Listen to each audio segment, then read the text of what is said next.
Tudo bom? Tudo ótimo, tudo ótimo.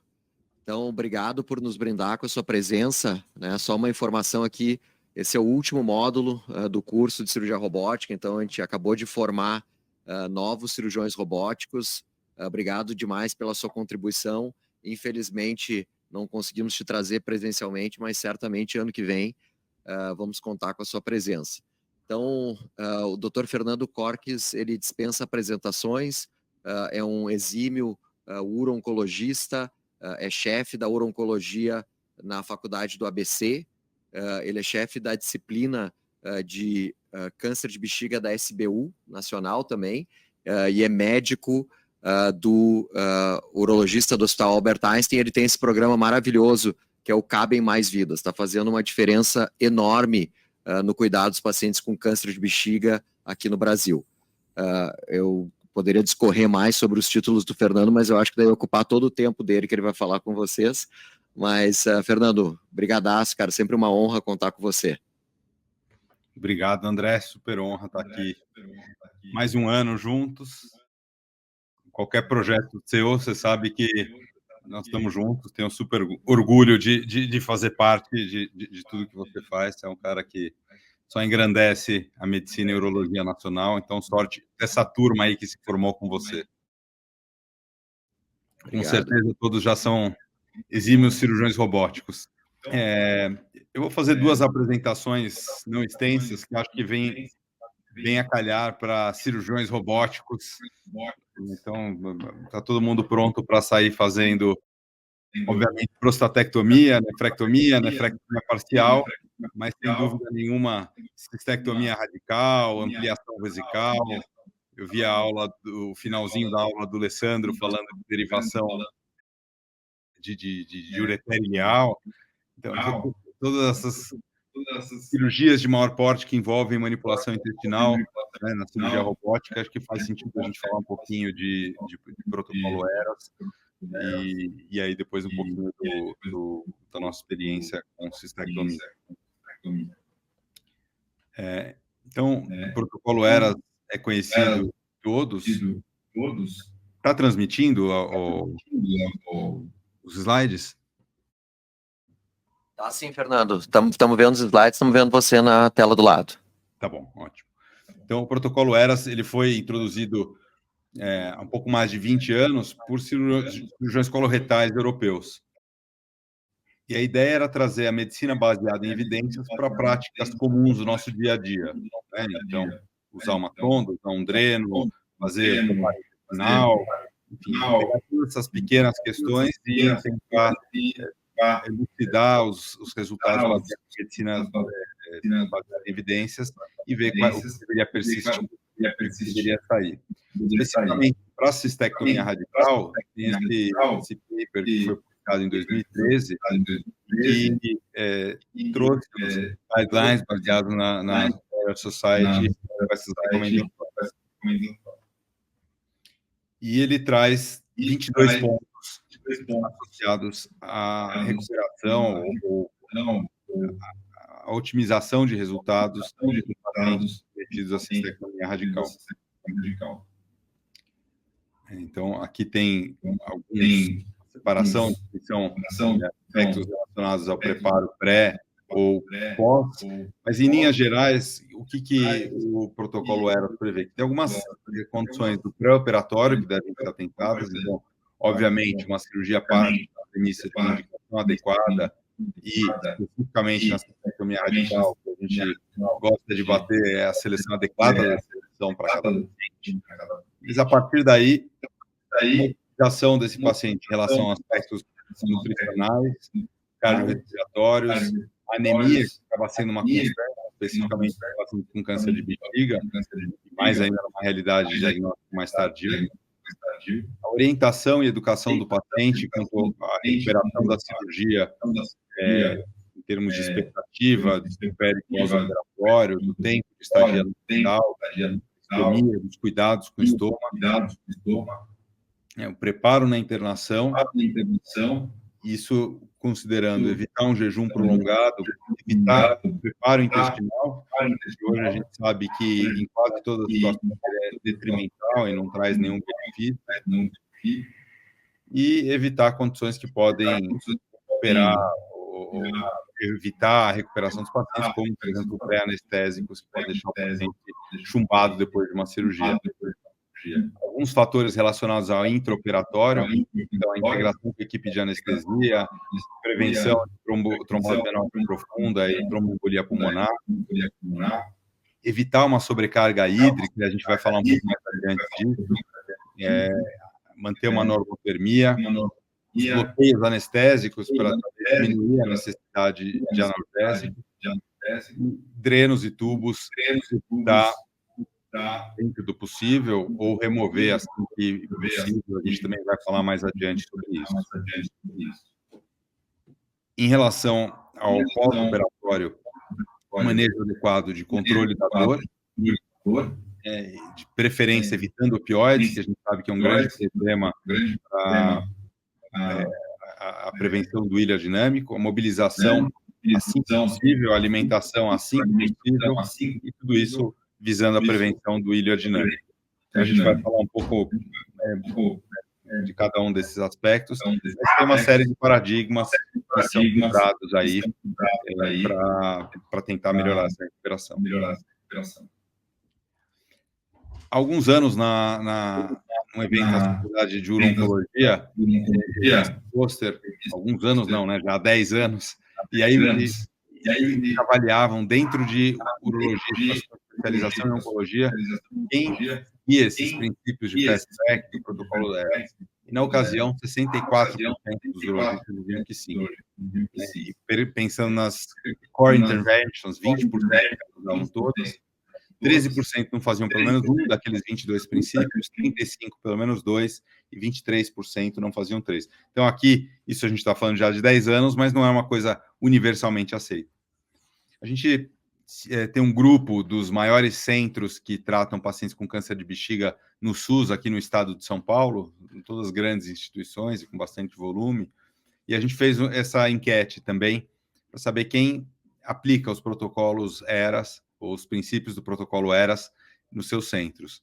E desses urologistas que fazem, aqui especificamente para cistectomia radical, 76% disseram, isso faz 3 anos e meio que a gente fez essa enquete, 76% dos urologistas disseram que sim, que aplicam, 94% realizam orientações pré-operatórias, 67% não fazem preparo intestinal, então mais de 30% ainda na ocasião estavam fazendo preparo intestinal, que eu acho bastante, evitar o jejum prolongado, 1/3, profilaxia de TEP, 91% faziam, 39% não mantém sonda nasogástrica, então boa parte ainda mantém sonda nasogástrica depois da cirurgia.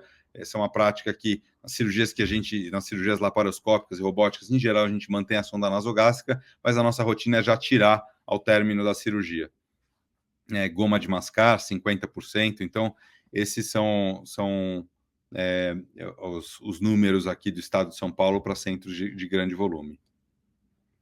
Então, falando um pouquinho ponto a ponto, quando a gente vai avaliar esses pacientes antes da cirurgia, a gente precisa, sem dúvida nenhuma, fazer uma otimização das condições clínicas desse paciente. Isso vai ajudar na recuperação.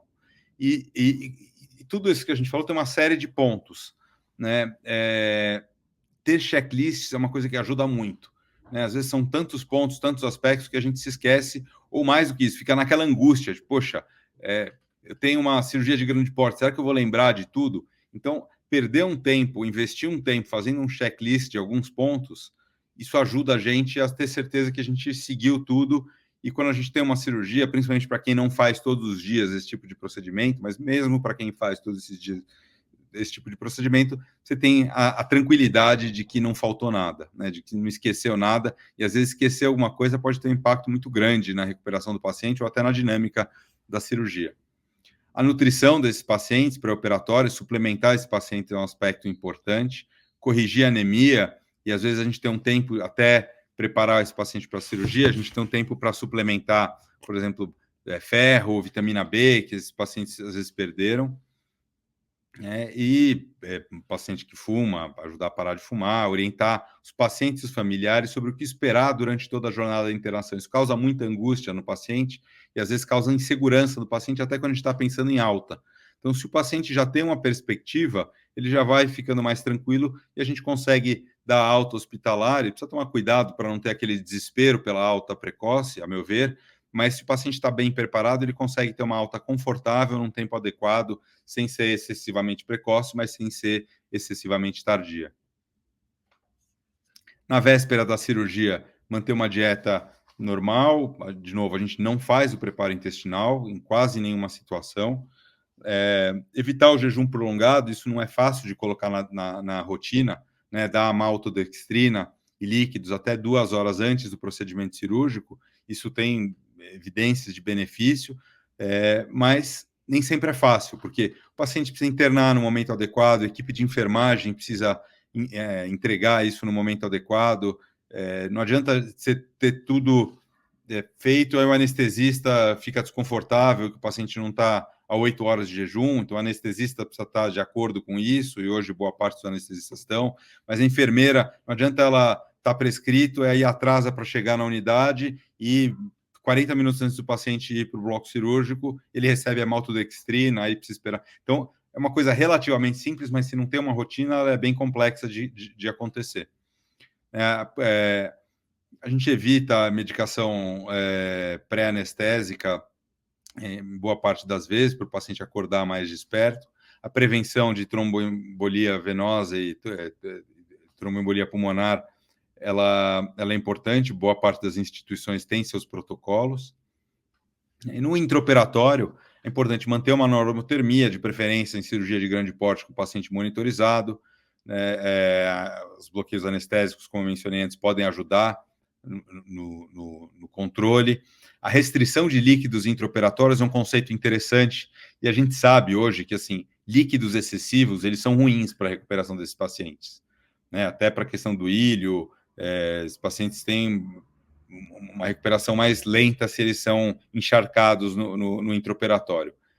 Mas, eu já tive instituições, quando a gente estava instituindo o protocolo ERAS, o que a gente fazia, combinava com o anestesista, tudo isso, e tentava restringir líquido. E aí, o que acontecia? Eu tive prostatectomia radical, em alguns casos, até que os pacientes no pós-operatório faziam 3, 4 de creatinina. E aí, quando a gente foi tentar entender esses casos, os pacientes chegam já uma uva passa, eles já ficam em jejum, internam rápido, não recebem uma suplementação volêmica, eles chegam desidratados para a cirurgia, aí tem uma restrição de líquido, e aí esses pacientes fazem insuficiência renal. Então, precisa tomar cuidado para não ter uma restrição excessiva, né? Os pacientes precisam chegar com uma volemia adequada. O que a gente começou a fazer é dar uma expansão desses pacientes no período pré-operatório, quando eles internavam, eles chegavam bem, e aí a gente evitava o excesso de líquidos no intraoperatório. E falando da prevenção de ilho adinâmico, de novo, a história de evitar sobrecarga de líquido, tanto no intra como no pós-operatório. A goma de mascar ajuda, antieméticos e procinéticos de rotina, deambulação é extremamente importante, e evitar opioides. Nos Estados Unidos, eles usam bastante o alfimopam, que é um antagonista seletivo de opioide, que a gente não tem disponível no Brasil. Mas a gente tem uma grande arma que os americanos não têm, que é a dipirona. Isso acaba ajudando a gente bastante a não usar tanto opioide quanto nos Estados Unidos, e evitar opioide é extremamente importante para prevenir o ilho adinâmico. E, obviamente, a gente está falando aqui de cirurgia robótica, cirurgia minimamente invasiva, na minha experiência, é um divisor de águas. Quando a gente faz uma cistectomia aberta versus uma cistectomia robótica com derivação intracorpórea, que hoje é minha prática de rotina para a grande maioria dos casos, é outro jogo, assim, o funcionamento do intestino, a gente tem muito menos ilho adinâmico. Então, no pós-operatório, a gente põe o paciente para deambular no mesmo dia ou mais tardar no dia seguinte, estimulando com checklists, com fisioterapia. Em relação à dieta, a gente não deixa mais a sonda nasoenteral ou nasogástrica, espera, fica ouvindo ruído, tentando ouvir ruído para esperar a alimentação. O paciente já sai da cirurgia sem sonda, água no mesmo dia ou no dia seguinte, já vai progredindo para dieta líquida ou leve, sem forçar, mas já estimulando o intestino.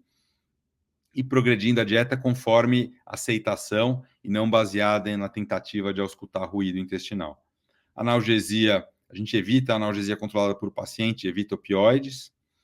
E na prática, como vai a prescrição desses pacientes? Plasil de horário profilático, goma de mascar, os líquidos estão de cara e vai progredindo. O dreno, apesar do ERA sugerir sempre que possível manter sem dreno, para cistectomias e derivações intestinais, a gente mantém sempre dreno de rotina. E no quarto pós-operatório, a gente dosa rotineiramente a creatinina e potássio do dreno. Se ele está compatível com plasma, a gente já tende a tirar o dreno, a não ser que venha uma coisa excessivamente alta, mas 200, 300 de drenagem por dia, a gente já tira o dreno com a segurança de que não tem fístula. A analgesia, a mobilização precoce desses pacientes, suplementação nutricional e a gente sempre tem avaliação de estomaterapeuta, de preferência antes da alta. Os pré-requisitos para esse paciente para casa, ele precisa estar alimentando, o intestino funcionando, ele precisa ter um bom controle da dor, precisa estar deambulando, se é o caso dele, claro, se não é um cadeirante, ou precisa estar de volta a uma condição próxima à normal. Ele precisa conhecer os cuidados com o estômago ou com a anel-bexiga, se for o caso, e precisa se sentir pronto para ir para casa. E o que a gente quer é evitar a reinternação desses pacientes, eles precisam estar confortáveis e bem, precisam ter uma assistência adequada, precisam ter um contato para se tiver alguma intercorrência, e a gente deixa já programados os retornos frequentes para a segurança de que não vai ter uma intercorrência, o paciente ter a segurança de que ele vai ver alguém em breve, e se ter algum problema, ele não ficar muito tempo desassistido.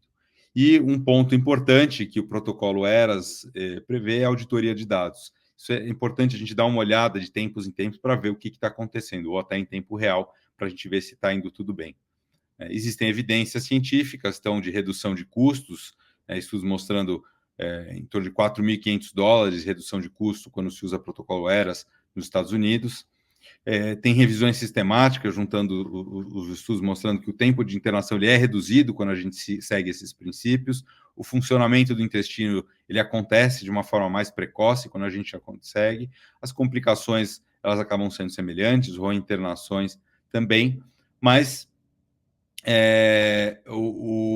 a cirurgia robótica também, a cirurgia minimamente invasiva, especificamente a cirurgia robótica, laparoscopia, ela é pouco feita em relação especificamente à cistectomia radical. Tem poucos centros malucos como a gente que ainda insiste em fazer laparoscopia para cistectomia e reconstrução intracorpórea, mas especificamente para o robô, tem dados também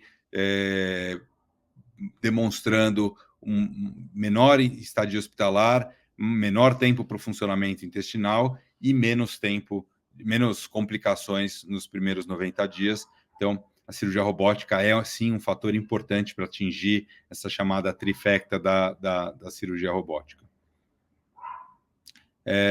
Só coloquei aqui como lembrete, a acidose metabólica é uma coisa que a gente precisa sempre lembrar nesses pacientes com derivação intestinal, muito nos pacientes com anel-bexiga e também em pacientes com Bricker, principalmente um Bricker mais longo, que às vezes a gente usa em obesos, ela pode ocorrer e a gente precisa ficar atento em pacientes que são letárgicos, inapetentes, com náusea, e a gente precisa corrigir isso, que esses pacientes melhoram. E também uma outra coisa que a gente precisa estar atento são medicamentos. Então, eu falei dos procinéticos, metoclopramida, bromoprida. Esses medicamentos, principalmente em idosos, podem causar letargia. Então, a gente usa isso de rotina, mas precisa tomar cuidado, que para alguns pacientes isso pode causar um torpor e a gente precisa estar atento para retirar esses pacientes, porque pode trazer prejuízo. E tudo que a gente quer é isso, um paciente 10 dias depois de uma cistectomia radical, a gente recebeu uma foto assim da filha perguntando se tem algum problema, o paciente está assim, em cima da tábua na cerca, cortando as árvores da casa. Alô, Fernando. Fernando, aqui é Milton Berger, tudo bom? Ô, Milton, tudo bem? Como é que você vai? Tudo bem? Bem, satisfação falar com você. Igualmente, eu queria te parabenizar pela excelente apresentação. Você é um expert no assunto e certamente que você tem feito, enfim, nessa trajetória, tem melhorado muito os cuidados dos pacientes com câncer de bexiga. E essa apresentação que você fez é excelente. Mas eu queria, eu abro a perguntas aqui para a plateia, se alguém quiser fazer algum comentário ou pergunta. Temos uma pergunta do professor Décio Streit, que faz urologia pediátrica aqui do Hospital da PUC. Por favor, Décio. Por que a goma de mascar? Por que a goma de mascar, Fernando? Então, a goma de mascar, a ideia é estimular o reflexo gastrocólico, né? E tem alguma evidência científica disso, tem estudos mostrando que ela acelera a peristalse intestinal. É uma coisa bastante simples, e até quando tem o familiar, né, tá junto, e a gente coloca isso, obviamente que se a gente põe na prescrição, não tem, né? Bubalu, Trident, não vai ter no hospital.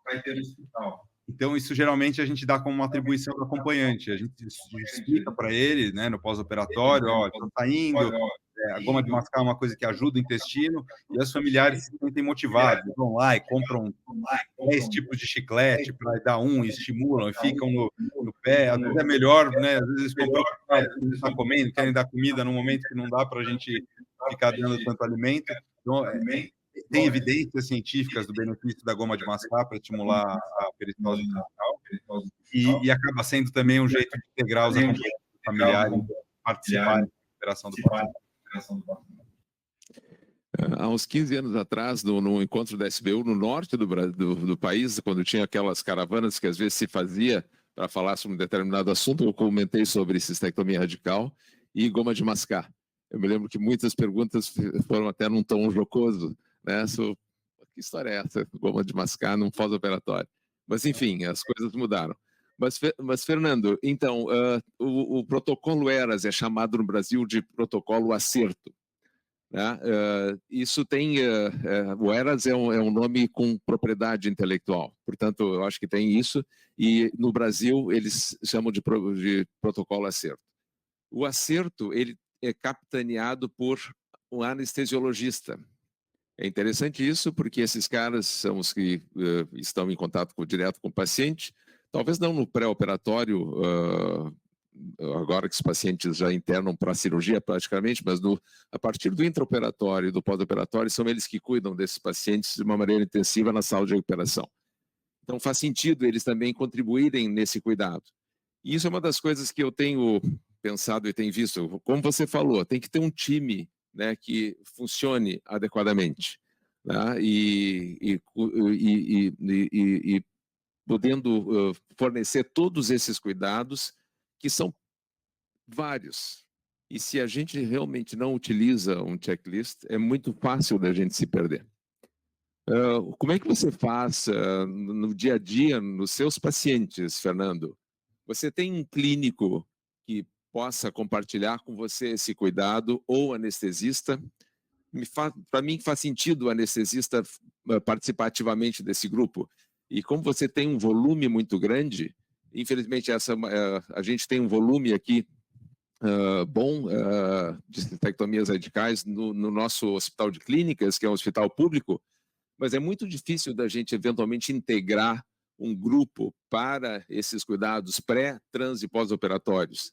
Existem modelos de cuidado integrado lá no hospital, mas para esse tipo de cirurgia, que é a cirurgia que mais complica em urologia, realmente seria necessário uma força-tarefa. Como é que você faz isso no dia a dia, Fernando? Então, Milton, acho que utopicamente eu queria responder para você tudo sim, é sempre o mesmo time, a gente está super integrado, eu faço todo dia igual, né? Eu adoraria responder isso, mas obviamente já está mentindo, até porque a gente tem realidades diferentes, né? Na própria Faculdade de Medicina do ABC, a gente tem 3 grandes hospitais, a gente cuida de 4 hospitais, em 3 a gente faz cistectomia radical. Então, os anestesistas, cada um tem um tipo de contrato. Então, um hospital é de um município, outro pertence a outro município, outro é estadual. Então, são times diferentes. O time de urologistas consegue se situar e participar de todas as cirurgias. Os anestesistas são outros, a enfermagem é outra. Minha clínica privada, no meu consultório, também é outra realidade. Dos clínicos, muitas vezes o paciente, esse é o perfil brasileiro, tem o seu clínico, o seu cardiologista, então, nesse momento, boa parte das vezes é quem está junto. Quando ele não tem clínico que está habituado e que a gente traz para perto. Agora, o meu anestesista, eu não abro mão. É isso aí. Então, sempre, de novo, nos hospitais do SUS da faculdade, não, porque aí tem questão, mas até, por exemplo, a gente tem bastante protocolo de pesquisa, né, que a gente opera, tem alguns estudos, ele também participou de alguns estudos clínicos, mesmo a gente não operando, por exemplo, anestesista comigo no Einstein, em todas as cirurgias, quando a gente precisa ir no hospital que o centro de pesquisa tem acordado de fazer a cistectomia dos pacientes de protocolo, eu tenho acordado que uma coisa não abro mão. O meu anestesista está lá comigo, né, o Felipe, que está em todas comigo, é outra evolução. Né? Teve uma vez que a gente teve um anestesista que não estava familiarizado, o paciente saiu da cistectomia entubado, foi para UTI entubado, para ser entubado no dia seguinte, e aí esse é um paciente que foi de alta com 7 dias. Ao passo que quando a coisa flui bem, a gente dá em média alta com 4 ou 5 dias esse paciente com cistectomia. Lógico, né? Aquele paciente complica, fica 10, fica 30 dias, acontece. Mas assim, a grande maioria dos pacientes, 4, 5 dias em casa. Né? E se o cara já passa um dia dormindo entubado na UTI, já muda. Já muda a trajetória. Para UTI, né? A gente acha que isso também ocorre aqui no nosso meio, Fernando. Talvez seja mais fácil montar um time integrado numa estrutura privada como esse hospital, por exemplo, o Hospital Moinhos de Vento, do que na estrutura pública, apesar do grande volume de lá. Acho que o André também pode comentar sobre isso. Mas outra coisa que eu queria comentar e que você também ressaltou, né, o que mudou em termos de evolução ou de trajetória, ou experiência do paciente pós-cistectomia radical, que foi um divisor de águas, né, que é a cirurgia robótica. Né? Fazendo no hospital público como nós fazemos, a gente ainda convive com eviscerações, hérnias incisionais, um pós-operatório, um tempo de internação extremamente longo, e complicações das mais variadas. E a experiência que a gente tem fazendo com alguma frequência, não tão grande como a gente gostaria, essas cirurgias por via laparoscópica robótica, o que mudou a experiência e a trajetória, tanto do paciente quanto da equipe assistencial, corroborando o que você falou. Não, eu concordo com você, eu acho que muda por completo de novo. A cirurgia laparoscópica ela é mais trabalhosa, né? Ela é mais cansativa. E, geralmente, onde a gente vai fazer laparoscopia, a gente está fazendo laparoscopia porque a gente está num serviço que tem menos recursos. Então, grampeador tem que ter para fazer uma cistectomia com uma derivação intracorpórea. É loucura fazer uma derivação intracorpórea sem ter taper cirúrgico. E mesmo para cistectomia, você tem um grampeador, curta em 30, 40 minutos a cirurgia. Então, acho que é importante ter toda a estrutura. A equipe integrada, instrumentadora, o material está pronto. Porque a cirurgia é longa, se você perder 2, 3 minutos com cada coisa que você precisa, no final da cirurgia você leva um tempão, está todo mundo mais cansado, todo mundo mais irritado. Então, e nisso a história do checklist funciona bastante. E quando tem uma equipe, uma outra checklist, cada uma instrumentadora tem o seu checklist, você vai integrando isso e aí você tem o checklist de funcionamento. Eu adoro esse checklist. É isso aí. Então, vou falar um pouquinho da nossa experiência na Fundação do ABC com o projeto que a gente chama de Cabem Mais Vidas. Então, essa história começou há algum tempinho. Na verdade, a gente tem esse projeto, ele tem agora 6 anos. Vou contar um pouquinho de como ele surgiu, por que ele surgiu Doutor Fernando? Oi? Doutor Fernando, o senhor pode ocultar ali tem ali uma compartilhando sua tela e tem ocultar. Ok. Obrigado. Vocês estão ouvindo um eco, não?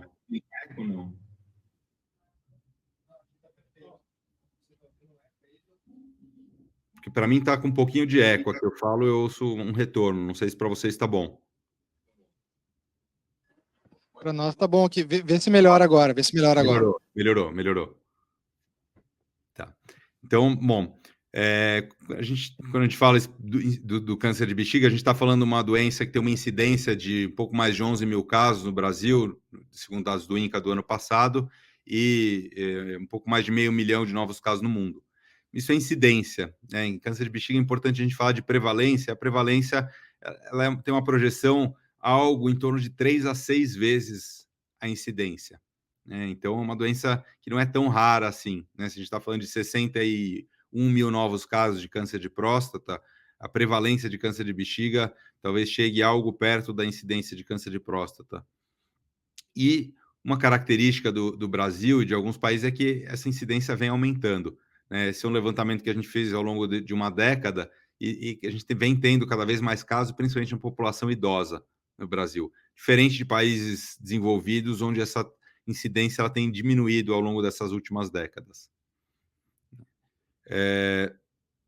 E quando a gente avalia os dados da nossa região aqui do Grande ABC, o que a gente vê é que a grande maioria dos casos são detectados em fases avançadas.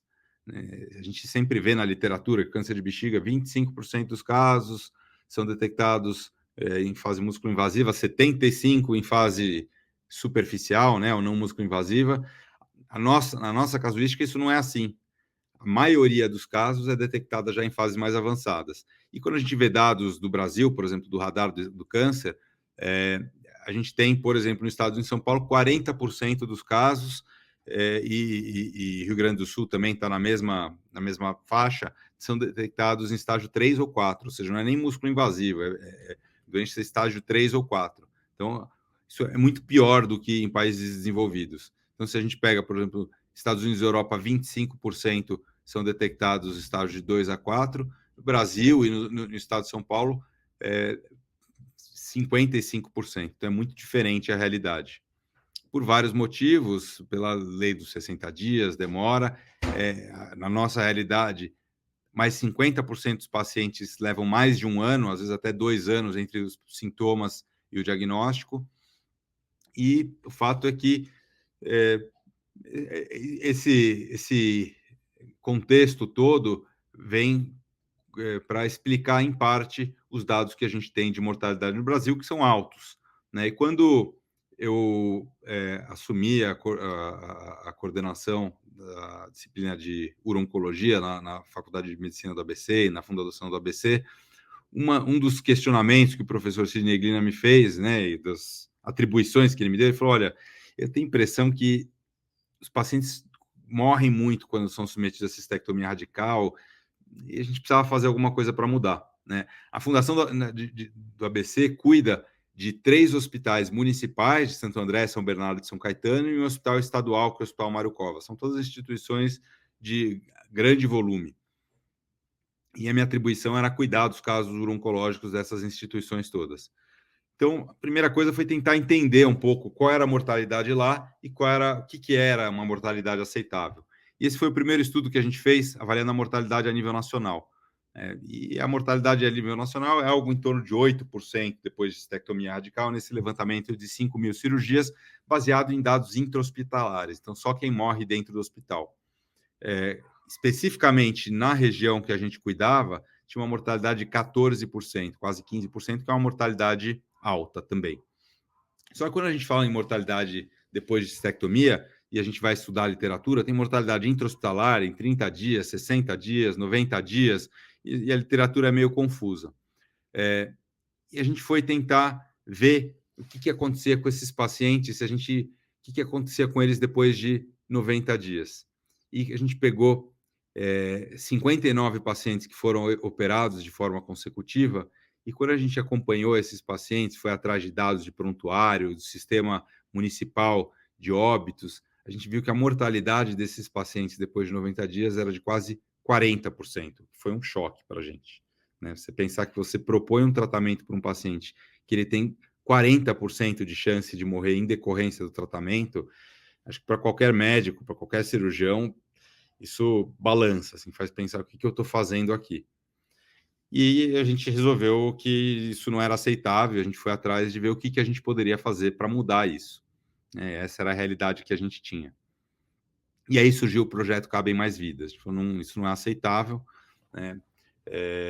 Vamos mudar essa realidade, vamos atrás de entender por que isso acontece, o que a gente pode fazer. E a gente foi atrás de modelos, né? Tinha um modelo britânico nos Estados Unidos, eles tiveram um projeto nacional de otimização e redução de mortalidade, que através de uma série de medidas, e principalmente da centralização do tratamento, eles conseguiram, a nível nacional, reduzir de 7% para 4% a mortalidade, e aqui a gente está falando de mortalidade em 90 dias, naquele país, e a gente então foi atrás de mapear os fatores que a gente entendia como relacionados à mortalidade.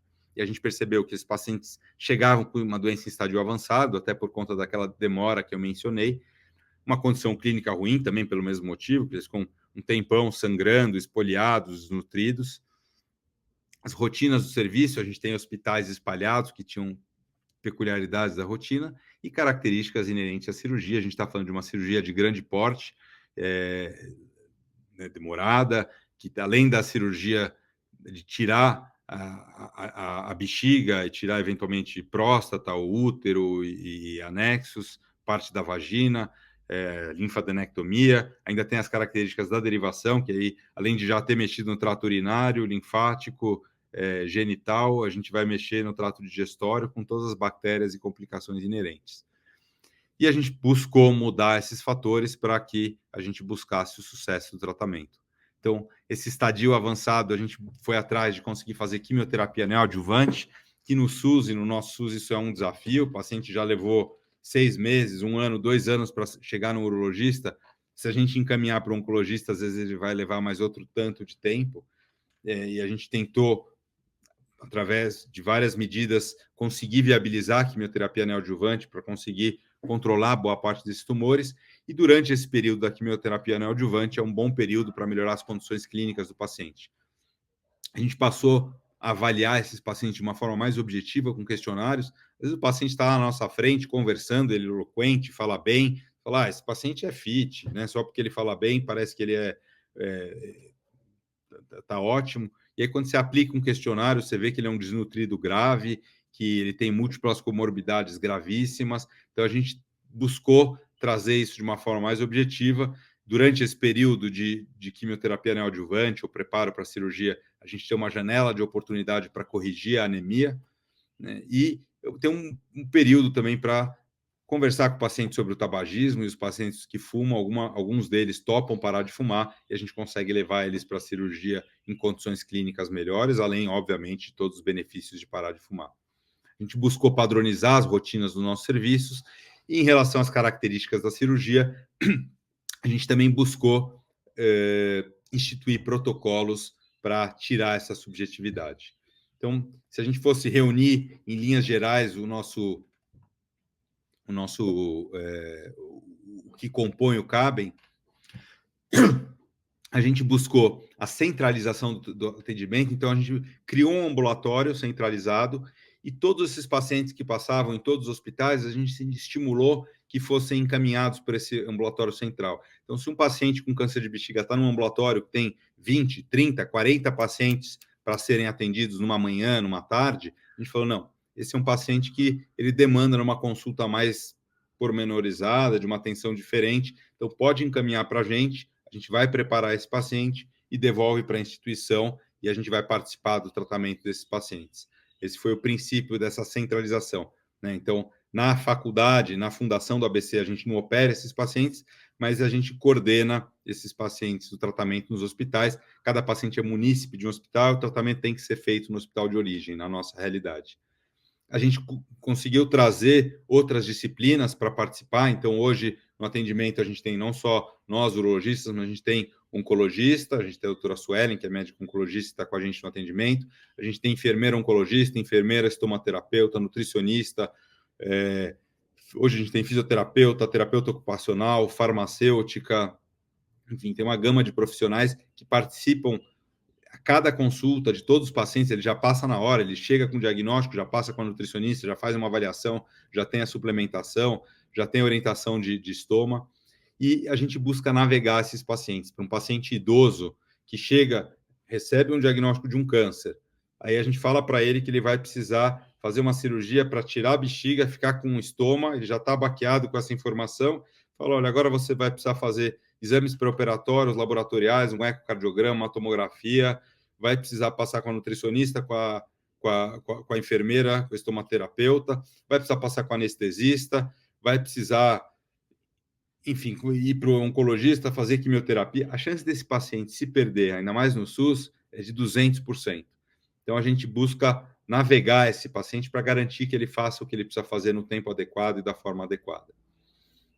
E a partir do momento que a gente começou a fazer isso com esses pacientes, a gente observou que, quando a gente parou para avaliar depois dos primeiros 59 pacientes tratados, e aqui eu coloco os dados já um pouco mais adiante, com os primeiros 188 pacientes com doença músculo-invasiva tratadas, a gente conseguiu ter um resultado até muito aquém do que a gente esperava que ia conseguir obter, e a gente conseguiu reduzir drasticamente a mortalidade desses pacientes.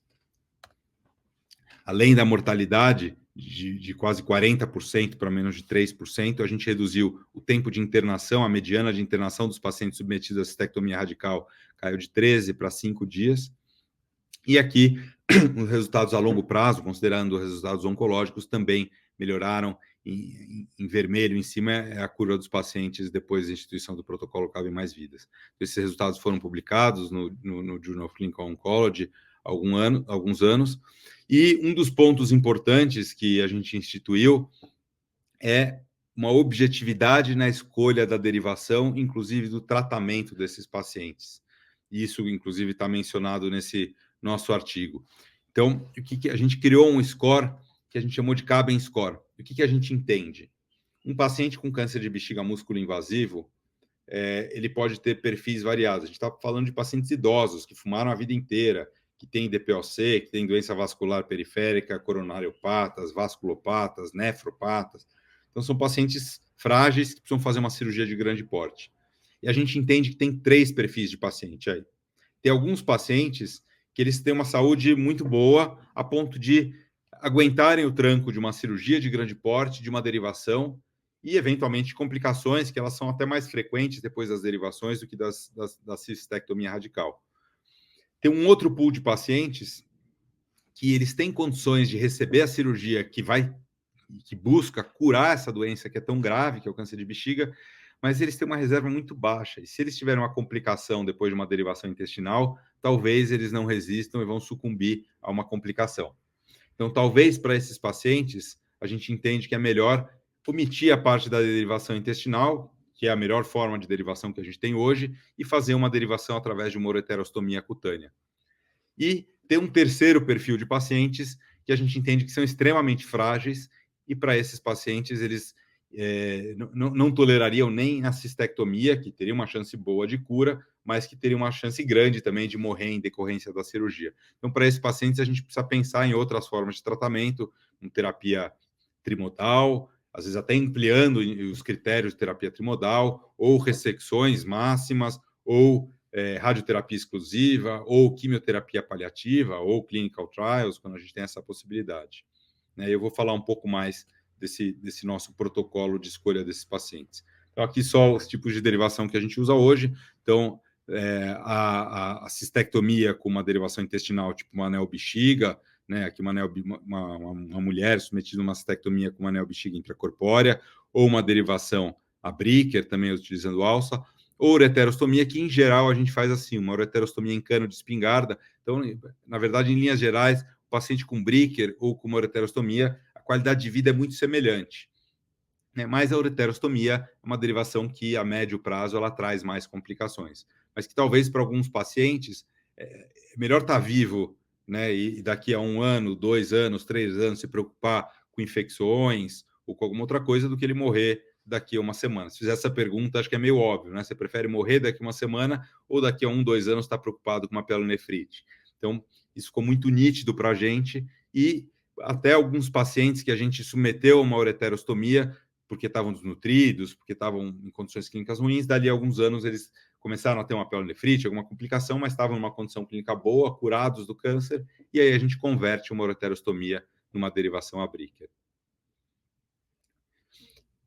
E o que a gente fez? Num primeiro momento, a gente deu um passo atrás e passou a fazer as cirurgias só abertas. Conforme a gente foi vendo a redução de mortalidade, a gente passou a fazer cirurgias minimamente invasivas.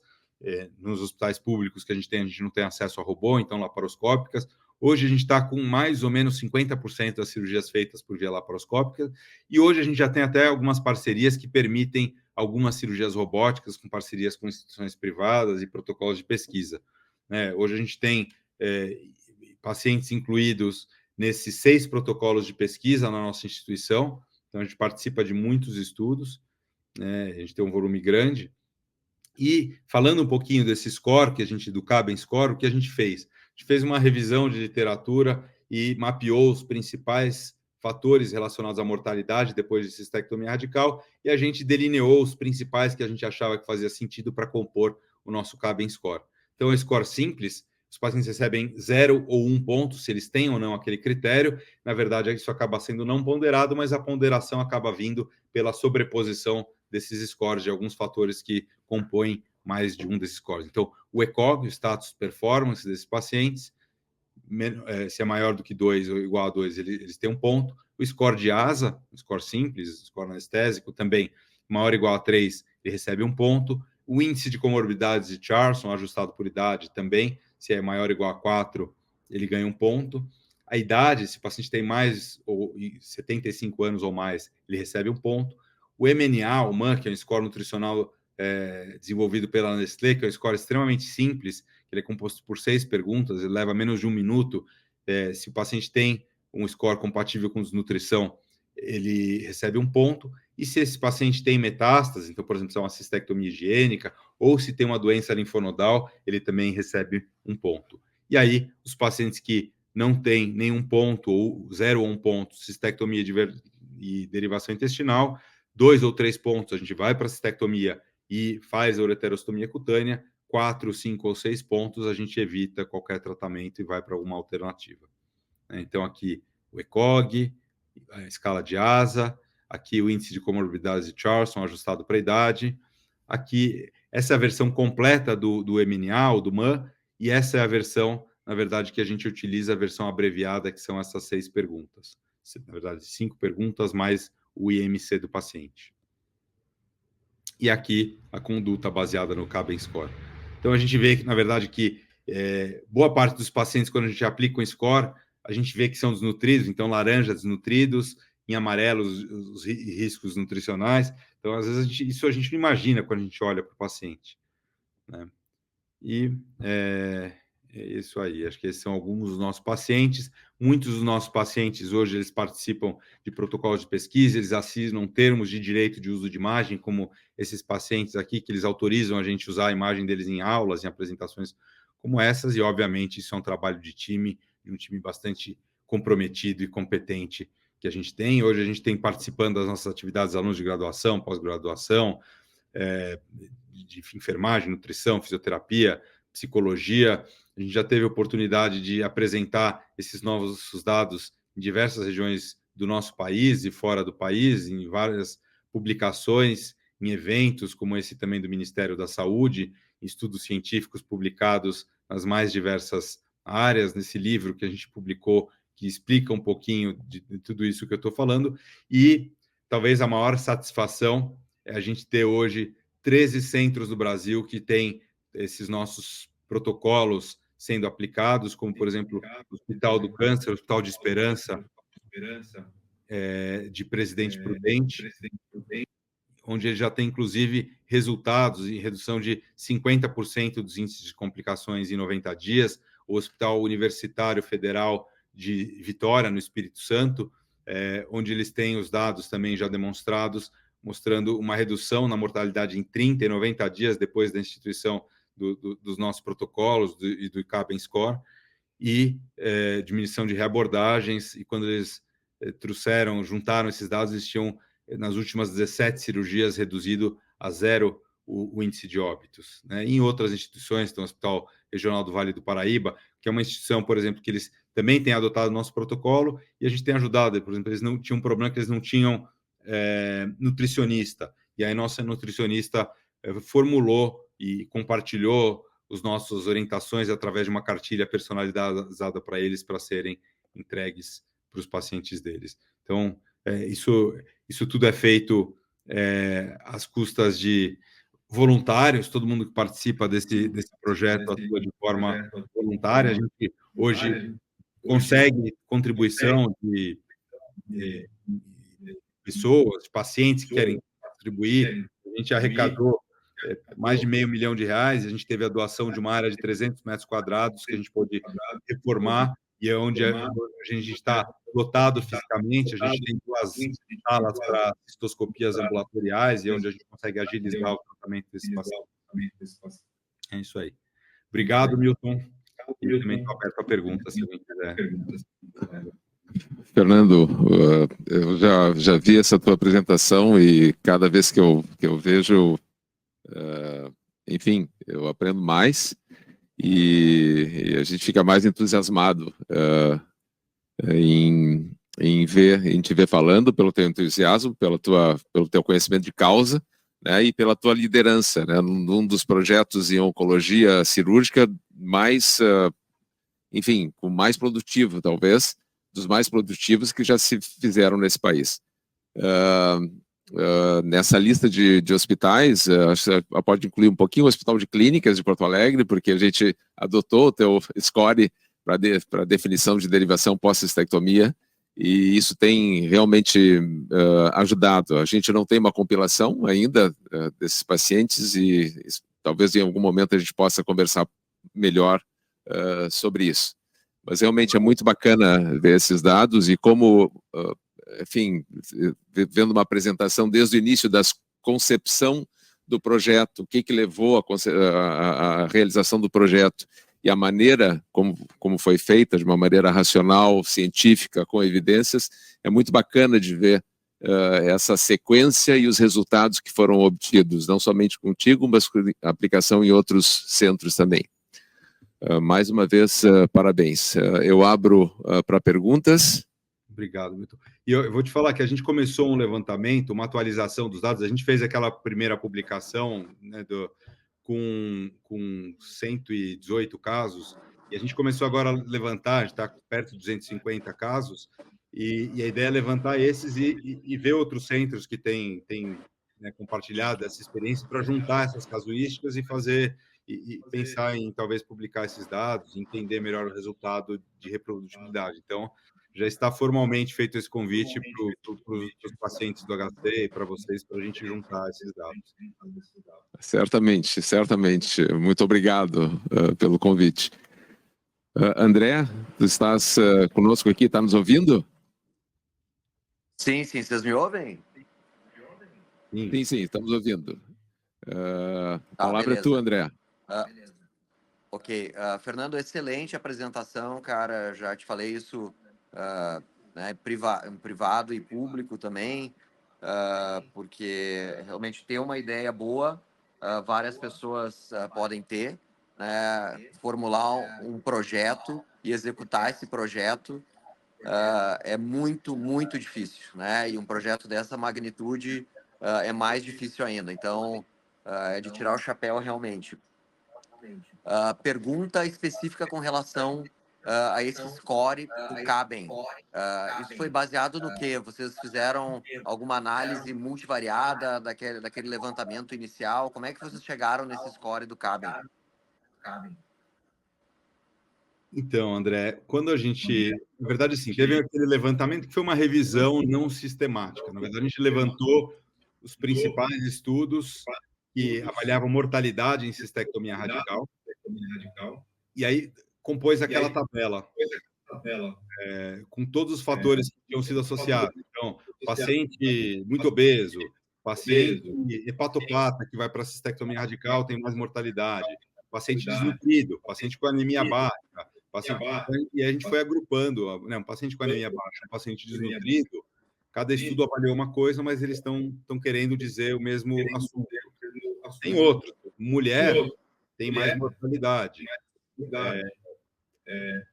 Pobre, né? Quem é socioeconomicamente desfavorecido tem mais mortalidade. Então, tem estudo mostrando tudo isso.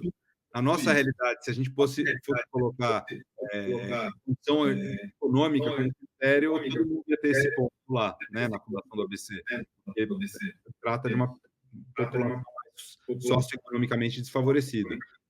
Então, a gente selecionou o que a gente entendia que fazia sentido para a gente. Por exemplo, incluir patopatia estava incluso no índice de comorbidades de Charlson.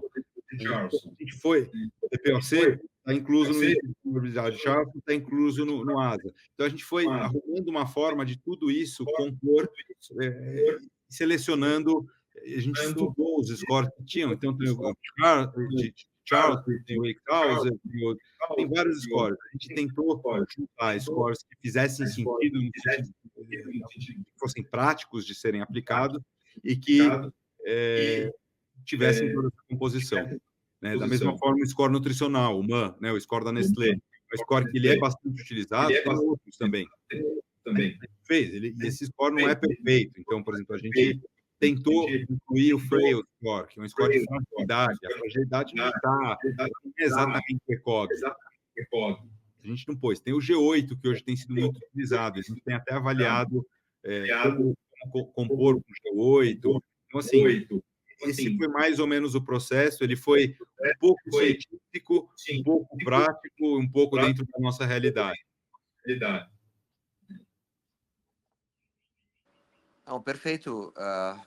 Uma coisa que a gente poderia, de repente, conversar no futuro, Fernando, sabe que o banco de dados da USC tem milhares de pacientes com câncer de bexiga, né, desde 85. Então, se a gente fizer uma análise retrospectiva aplicando o CABEN e correlacionando com a escolha, por exemplo, de derivações urinárias, mesmo de maneira retrospectiva, e ver os desfechos, seria muito interessante. Né? Então, eu não sei se a gente poderia... Vamos conversar sobre isso offline, mas eu estou indo para lá agora esse fim de semana e seria incrível, cara, se a gente conseguisse fazer isso, sabe? É claro que é uma realidade diferente, mas se a gente conseguisse ter uma validação externa, né, nos Estados Unidos com o teu score, acho que seria bem legal.